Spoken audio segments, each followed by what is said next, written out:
દરેક યોગાસન મુશ્કેલ છે એવું નથી. કેટલાક યોગ આસનો એવા છે જે કરવા માટે એકદમ સરળ છે અને વધુમાં આ આસન નોંધપાત્ર ફાયદો પણ આપે છે. આમાંથી એક છે શવાસન. નિયમિત અભ્યાસ ઘણા રોગોને દૂર કરવામાં મદદ કરી શકે છે. આ યોગાસન થાક દૂર કરવામાં અને શારીરિક અને માનસિક આરામ આપવામાં મદદ કરે છે. જ્યારે તમે ખૂબ થાકેલા હોવ અને જલ્દી જ કામ પર પાછા ફરવાનું હોય ત્યારે તમે આ કરી શકો છો. યોગ વિજ્ઞાનમાં શવાસન એક મહત્વપૂર્ણ આસન છે.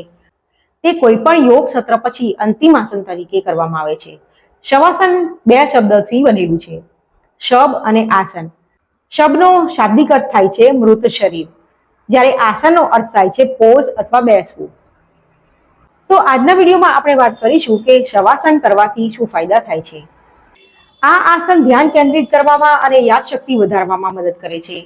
તે સિવાય હાઈ બ્લડ પ્રેશરને નિયંત્રિત કરવામાં મદદ કરે છે.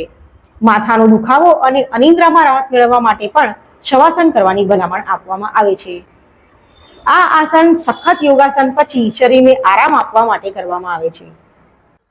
શવાસન કરવાથી વ્યક્તિ ચિંતા અને તણાવમાંથી થોડા સમય માટે રાહત મેળવી શકે છે. જો તમે ઓફિસ કે બહારનો થાક દૂર કરવા માંગતા હો તો શવાસન ખૂબ જ ફાયદાકારક બની રહે છે.